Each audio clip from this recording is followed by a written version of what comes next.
చాలా మంది మన హాస్పిటల్కి వచ్చినప్పుడు న్యాచురోపతిలో మనం టాబ్లెట్లు ఏదైనా సజెషన్ చేసినప్పుడు విటమిన్స్ టాబ్లెట్లు ఆల్రెడీ వాడుతున్నాం, బయట ఆల్రెడీ వేరే డాక్టర్లు ఇవ్వడం వల్ల లేదంటే వేరే చోట నుంచి తెప్పించుకుని వాళ్ళు వాడుతూ ఉంటారు.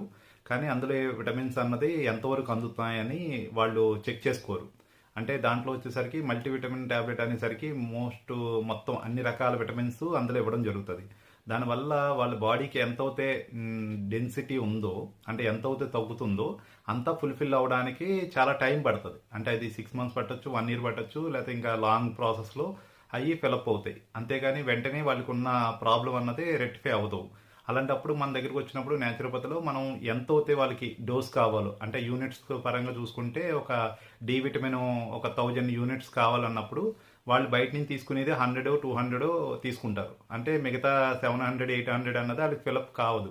అలాంటప్పుడు మనం సపరేట్గా 1000 యూనిట్స్ అన్న సప్లిమెంటరీ కింద లేకపోతే నేను సజెషన్ చేస్తున్నప్పుడు మేము ఆల్రెడీ వాడుతున్నామని చెప్పినప్పుడు వాళ్ళకి అర్థం కాదు. అది నేను ఎక్స్ప్లెయిన్ చేసి వాళ్ళు క్లియర్గా వాళ్ళకి రిపోర్ట్ కూడా మీకు ఇంత డెన్సిటీ ఉంది, దీనికి ఒక 2 మంత్స్ 3 మంత్స్ వాడుకుంటే సరిపోద్ది, జీవితాంతం వాడక్కర్లేదని నేను క్లియర్గా చెప్పిన తర్వాత వాళ్ళు వెంటనే తీసుకుని వాడడం స్టార్ట్ చేశాక విత్ ఇన్ 3 మంత్స్లో మళ్ళీ అది ఎంతవరకు ఫిలప్ అయింది అన్నది చెక్ చేసుకుని వాళ్ళు అక్కడి నుంచి మానేసి న్యాచురల్ ఫుడ్లోకి రావడం జరుగుతుంది. ఈ ప్రాసెస్ చాలామంది డాక్టర్ల దగ్గర బయటకు వెళ్ళినప్పుడు అయితే అలోపతిలో చాలామంది సజెషన్ చేసినప్పుడు ఇంత క్లియర్గా చెప్పరు.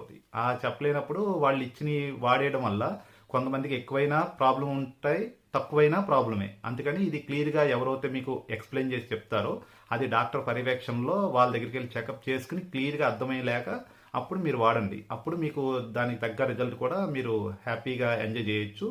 ఈ విషయం అందరికీ తెలియాలని ఈ వీడియో ద్వారా నేను క్లియర్గా ఎక్స్ప్లెయిన్ చేసి చెప్తున్నాను. ఎందుకంటే ఎక్కువగా నన్ను అడిగే డౌట్ అది.